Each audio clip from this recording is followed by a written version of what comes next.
हक अमल करते हो, हजरे अस्वद को चूमते हो, हाँ, और उस मकाम इब्राहिम के आगे सजदा भी करते हो। मेरे नबी की सुन्नत है, अगर नबी ने उस हजरे अस्वद को बोसा नहीं दिया होता, हजरत उमर फारूक कहते मैं तुझे कभी नहीं बोसा दिया, लेकिन मुस्तफा ने बोसा। जमीन पर अकड़ से अकड़ के चलने को खुदा मना कर रहा है, लेकिन जब तवाफ काबा करोगे 3 चक्कर में रमल करना है, अकड़ अकड़ के चलना है। बूढ़ा है तो भी अकड़ के चलेगा, जवान है वो भी अकड़ के चलेगा, बच्चा है वो भी अकड़ के चलेगा।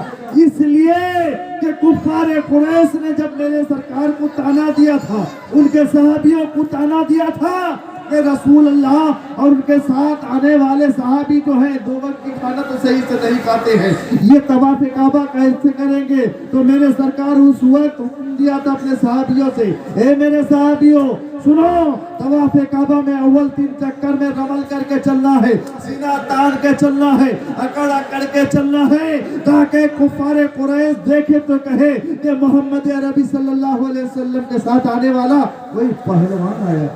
क्या बात सुभान अल्लाह। तो उन 3 चक्करों में तुम्हें भी रमल करना है।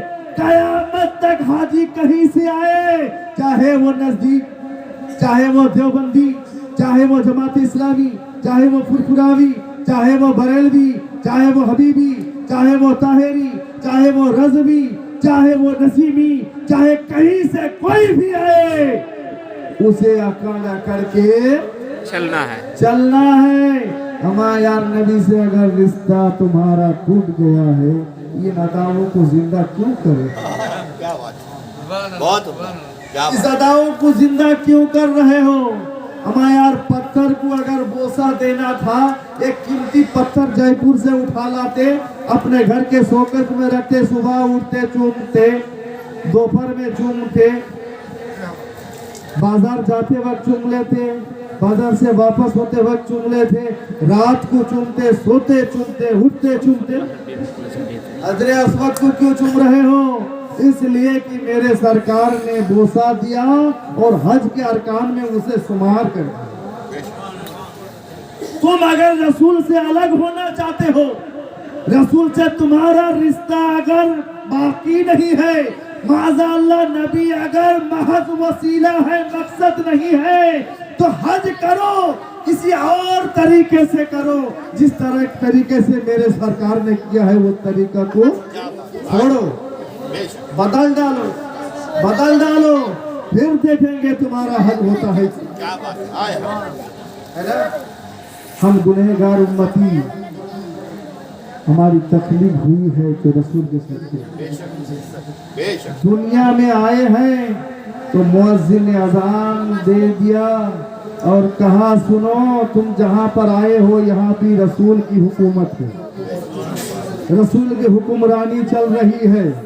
अजान दिया, जब तक रहे नमाज पढ़े तो दरूद रसूल पर, खड़े हुए तो सलाम रसूल पर, रोजा रखे तो रसूल के उस अदा को याद करते रहे। अगर हज बैतुल्लाह पे गए, रसूल के बताए हुए बातों पर अमल करते रहे। मत सुनो, हज बैतुल्लाह में अगर किसी को कुछ पढ़ना आवे तो पढ़े, अगर कुछ पढ़ना ना आवे सिर्फ चंद अदाओं को जिंदा रखे और मेरे सरकार पर दरूद पढ़ता चले। सुभान अल्लाह, सुभान अल्लाह। मेरे सरकार पर दरूद पढ़ते चले। हज बैतुल्लाह करके हाजी वापस हो रहे हैं। आप उन्हें सवाल कीजिए, आप हज बैतुल्लाह से वापस हो रहे हो, आपका हज मकबूल भी है? आप वहाँ जाओगे, जाने के बाद हाथ पैर चुमवाओगे। हिंदुस्तान में से गए हो, हिंदुस्तान से अब में वापस होगे, हाजी साहब अलहाज साहब बन के जाओगे, हाथ पैर चुमवाने लगोगे। कभी तुम्हारा हज भी अल्लाह के बारगाह में मकबूलियत का सनद हासिल किया है? बोलो जी, कोई गारंटी है? गारंटी है ना? कोई गारंटी नहीं है। नमाज पढ़ पढ़ के घट्टा लगा दिए हो। बोलो तुम्हारी नमाज बारगाह इलाही में कबूल हुई है, इसकी कोई सनद नहीं। हाँ सनद है, गारंटी दिखा सकते हो? नहीं। हज करोगे इतना पैसा खर्च के, लेकिन कोई गारंटी नहीं है, कोई गारंटी नहीं है। लेकिन मेरे सरकार अपने गुंबद से आवाज लगा रहे हैं, गुंबद खदरा से आवाज आ रही है, मन ज़ारा कब्री वजबत लहू शफाती। ये मेरा उम्मती घबरा क्यों रहा है, क्यों परेशान हो रहा है? जिसने मेरे रोज़ा मुक़द्दस की ज़ियारत की है, उसके लिए कल कैदान मैदान क़यामत में उसकी शफाअत मुझ पर वाजिब है। सुभान अल्लाह, सुभान अल्लाह। और फिर मेरे सरकार फरमाते हैं, माँ बैना बैती वो मिंबरी रौज़तुम मिन रियाज़िल जन्ना। रियाज़िल जन्ना तो आज भी है वहाँ। मिंबर और मेरे सरकार के मज़ार के दरमियानी जो हिस्सा है उसे रियाज़ुल जन्ना कहते हैं। तो जन्नत भी यही है। मेरे सरकार बुला बुला के जन्नत दे रहे हैं और गारंटी दे रहे हैं। मेरे मज़ार कहते ना, हज करने जाओगे, काबा शरीफ जाओगे, हज कर लोगे, वापस हो जाओगे, रोज़ा रसूल को ज़ियारत करने की क्या ज़रूरत है? वहाँ जाने की क्या ज़रूरत है? हमारा यार अकल का कहता, यहाँ तो कोई गारंटी नहीं है, यहाँ तो कोई गारंटी नहीं है। ये पढ़े लिखे तो नहीं है, लेकिन बड़े अक्लमंद हैं, बड़े दिलजोई के साथ नबी की बारगाह में हाजिर होते हैं। इसलिए यार तेरे हज के लिए कोई गारंटर नहीं है, लेकिन रोज़ा रसूल की जब हम ज़ियारत करेंगे तो मैदान महशर में हमारी शफाअत के लिए रसूल गारंटर बन के खड़े। सुभान अल्लाह। नारे तकबीर, नारे रिसालत, या रसूल अल्लाह जिंदाबाद, जिंदाबाद, जिंदाबाद, जिंदाबाद, जिंदाबाद, या रसूल अल्लाह।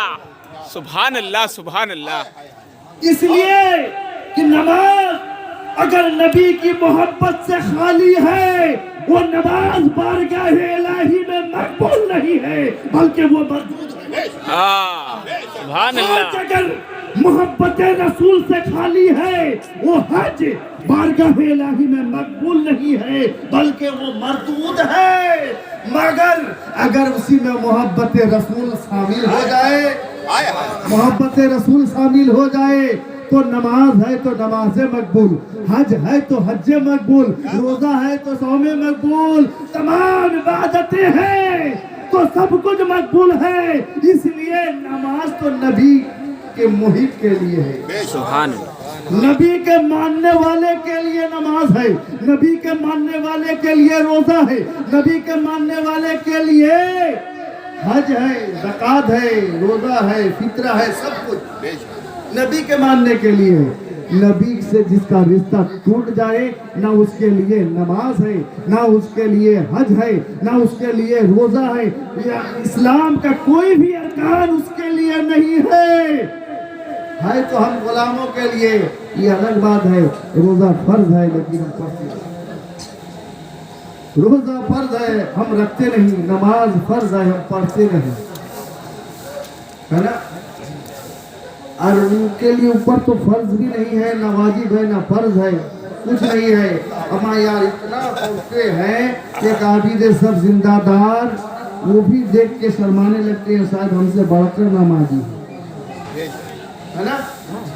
पैजामा उठंगा है, माथे पे है भाई घट्टा, पैजामा उठा। क्या अच्छा कहा था कि सरकार मुनाफिक की पहचान बताई है, माथे पे है घट्टा, पैजामा उठेगा। पहचान अलग है, ये माथा मुड़वाएंगे और इतना सजदा देंगे, सजदा देके रगड़ते हैं सर। ये दिल का शोकेस जो है उनका, ये यहाँ पर है। क्या बात, क्या बात है। बेशक शोकेस जानते हो ना, जहाँ पर कपड़ा दुकान में जाते तो बाहर में एक गला कट्टा किसी को रख देता है, गला वाला रख के पहना है, कोट पैंट पहना के खड़ा कर देता है कि देखो कि हमारे दुकान में ये है यानी कल्ब अंदर है, कल्ब अंदर है, नुमाया बाहर हो रही है। यहाँ जो है इनके यहाँ पर नुमाया होती है। इसका कलर जैसा है, यहाँ का कलर भी वैसा ही है। हमारा रिश्ता नबी से टूटा नहीं है, इसलिए नमाज में अगर नबी है तो नबी महज वसीला कैसे, रोजे में अगर नबी है तो नबी महज वसीला कैसे, अगर हज में नबी है तो नबी के बगैर अगर हज नहीं होता है तो नबी महज वसीला कैसे। मैं जब तक रहेंगे नबी के सदके में रहेंगे। और सुनो, हमारी रूह से रिश्ता यहाँ पर बजाय टूट जाए, वहाँ पहुँचेंगे, वहाँ जाने के बाद जब कब्र में उतार के आएंगे, नबी से अगर रिश्ता हमारा ना रहे तो नबी के बारे में पूछताछ की कोई जरूरत नहीं।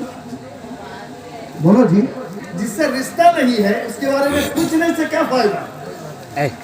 ये मुनकिर नकीर एक ही सवाल करना, इसलिए कि रब से रिश्ता है, इस्लाम से रिश्ता है, नबी से रिश्ता नहीं है, तो दो ही सवाल होना चाहिए। तब मन रब्बों का पूछ लेते, सवाल का जवाब दे देता रब्बी अल्लाह, छोड़ दो। फिर सवाल करते हो माँ दीनों का, तुम्हारा धर्म क्या, व्हाट इज योर रिलीजियन। अब जो वो इस्लाम कह देता है अब तो छोड़ दो, नबी से तो रसीला थे, नबी से रिश्ता खत्म हो गया, तो तीसरा सवाल क्यों कर रहे हो। पर मुनकिर नकीर ये बता रहे हैं, हमारे यार नबी तेरे लिए वसीला तो थे, आज पता चल जाएगा हर दौर में, हर मंजिल में नबी से रिश्ता बरकरार रहने में कामयाब। सुभान अल्लाह, सुभान अल्लाह। आज पता चलेगा इनको पहचानने पर या न पहचानने पर। माँ कुंता तकूलो शान हज़रत रसूल, या क्या कहते हो नहीं। अब तो उस वक्त उस आलम में तो देखने का तो हाँ इनको अल्लाह के नबी कहते थे, डर तो सब कुछ करता है भाई, मजबूरी में सब करता है। एक इनके आलिम है, किसी मस्जिद में रख दिया, तो ये अपने उस्ताद के पास गए कि क्या करेंगे वहाँ पर भी यानी कि मुस्तफ़ा जाने रहमत जाने की सलाम अलैहि भी पढ़ना पड़ता, मुस्तफ़ा जाने रहमत सलाम नहीं, और नहीं पढ़ेंगे नौकरी चली जाएगी। अरे पढ़ ले, नौकरी बचा लो, यानी पैसा हो, और हंसी में कहते ना पैसा हो चाहे जैसा हो, लंगड़ा हो भूखा हो चाहे, इनका भी वही है, पैसा हो चाहे जैसा हो। जो यहाँ कहते हैं कि शिर्क है, पैसा कमाने के लिए वो भी कर लो। हमारे यार रसूल से मोहब्बत अगर होती तो मजबूर नहीं बल्कि मसरूर होके तुम पढ़ लेते, क्या बात है, मसरूर होके पढ़ लेते, खुशी खुशी पढ़ लेते।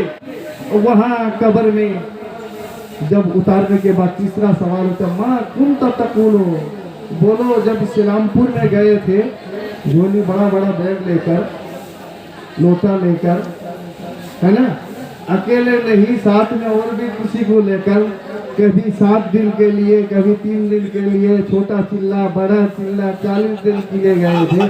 तुम इनके बारे में क्या कहा करते थे, तुम इनके बारे में क्या कहा करते थे। ये तो वही कहेंगे इन्हें महज वसीला जानते थे, इनसे हमारा रिश्ता टूट गया जानते थे, आलिम गैब नहीं मानते थे, शाफ़िई रोज़े महशर नहीं मानते थे, शाफ़िई रोज़े कौसर नहीं मानते थे। जो कहते थे वही ना कहेंगे। हमारा यार कोई आला हजरत का दीवाना होगा, कोई ताहिर मिल्लत का दीवाना होगा, कोई नसर मिल्लत का दीवाना होगा, वो तो कहेगा कि मुस्तफ़ा जाने रहमत पे लाखों सलाम, शमे बज़्म हिदायत पे लाखों सलाम, और कोई नबूवत पे रोशन दरूद, गुले बागे रिसालत पे लाखों सलाम। जब कहेंगे फरिश्ते क्या सवाल करते हो, किससे सवाल करते हो। हमारा यार जिंदगी में तो यही उम्मीद लेकर जी रहे थे, कभी बज़ाहिर नहीं तो ख्वाब ही में आ जाते। आज तो पैकरे मुस्तफ़ा